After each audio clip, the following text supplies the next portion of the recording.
কেন আপনি যে মনে করেছেন আপনার ভেতরে করোনা ভাইরাস আছে, এই মাথার মধ্যে করোনা ভাইরাস আছে, এটাকে বের করতে হবে। আপনি মনে করছেন দোয়া মানে হাত তুলতে হবে। তো স্ত্রীর কাছে রাত্রেবেলা গিয়েছেন, রাত্রেবেলাতে হুজুরকে মসজিদে হুজুরকে ফোন করে, হুজুর তাড়াতাড়ি বাড়ির পেছনে আসেন।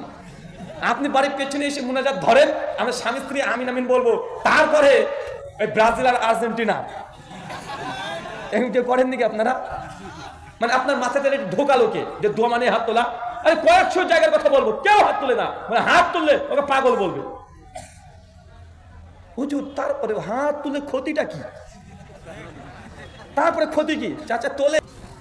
এরপরে প্রশ্ন হচ্ছে, মাইয়াকে কবরস্থ করার পরে সম্মিলিত মুনাজাত করা সহিহ হাদিস অনুসারে কতটা যায়? একটা মানুষ মারা গেছে, এখনই দাফন কাফন হয়ে গেছে, জানাজার নামাজ কমপ্লিট হয়ে গেছে, মাটি দেওয়া হয়ে গেছে, এরপর কি সম্মিলিত মুনাজাত করা যাবে?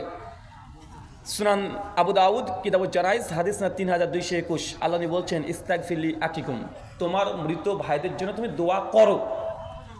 আল্লাহ নবী দোয়া করার আদেশ আছে। এখন ইমাম সাহেব দুই হাত তুলবে, পেছনে মুক্তাদি দুই হাত তুলবে, ইমাম সাহেব দোয়া পড়বে, মুক্তাদির পেছন থেকে আমিন বলবে। এটা জানাজার পরেই হবে, বা ঈদের নামাজের শেষে হবে, বা আজকে মজলিসের শেষে হবে, বা বিবাহ মজলিসের শেষে হবে, বা নামাজ ফরজ নামাজের পরে শেষে হবে। এই 5-6টা জায়গাতে সমাজে প্রচলিত আছে। তবে এই মর্মে সহিহ সূত্রে বা হাসান অর্থাৎ জয়ীফ সূত্রেও কোনো সরাসরি বড় রিওয়ায়াত পাওয়া যায় না। জানাজার পরে এমনি দোয়া আছে, তার জন্য দোয়া আপনি করতে পারবেন। তবে সুনান নাসাই 1920 নম্বর হাদিস, দাফন কাজ করেই সঙ্গে সঙ্গে চলে আসছেন, এটা সুন্নাতের খিলাফ।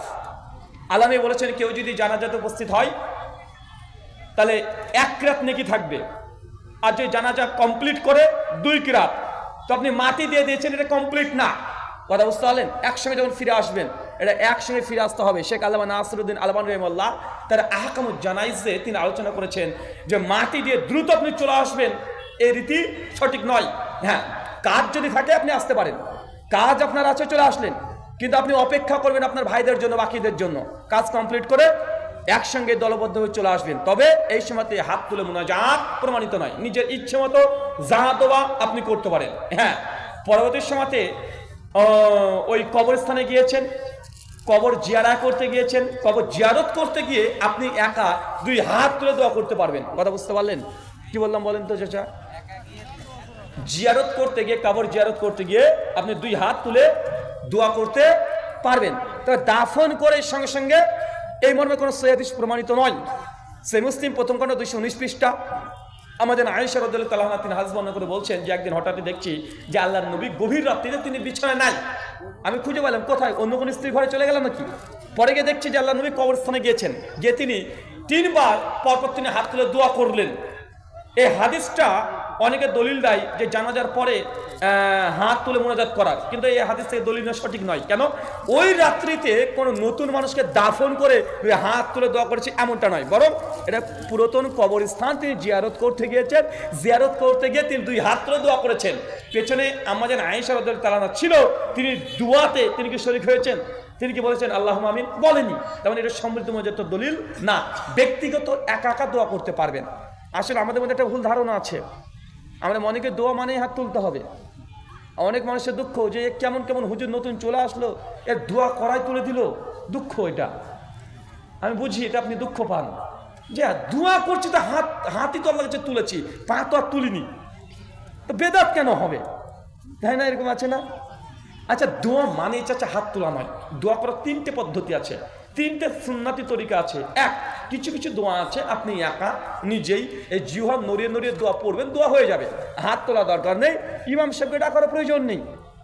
কি বললাম বলেন তো? কিছু কিছু দোয়া আছে একাই নিজে জিহ্বা নড়িয়ে নড়িয়ে পড়বেন, শুধু দোয়া কমপ্লিট, হাত তোলার দরকার নেই, ইমামকে ডাকার প্রয়োজন নেই। উদাহরণ, মসজিদে ঢোকার দোয়া আছে না নাই? হাত তোলেন, ইমামকে ডাকেন। মসজিদ থেকে বের হওয়ার দোয়া আছে না নাই? হাত তোলেন, ইমামকে ডাকেন। বাথরুম ঘরে ঢোকার দোয়া আছে না নাই? হাত তোলেন। বাথরুম থেকে বের হওয়ার দোয়া আছে না নাই? হাত তোলেন। পোশাক পরার দোয়া আছে না নাই? হাত তোলেন। জুতো পরার দোয়া আছে না নাই? হাত তোলেন। আয়নাতে মুখ দেখার দোয়া আছে না নাই? হাত তোলেন। বাড়ি থেকে বের হওয়ার দোয়া আছে না নাই? হাত তোলেন। গাড়িতে ওঠার দোয়া আছে না নাই? হাত তোলেন। বাজার বসে দোয়া আছে না নাই? হাত তোলেন। কয়েকশো দোয়া আছে, কেউ একজন হাত তোলে? আচ্ছা, যখন স্ত্রীর কাছে রাত্রিবেলাতে যান তখন দোয়া আছে না নাই? কে কে হাত তুলনি সেই সময়?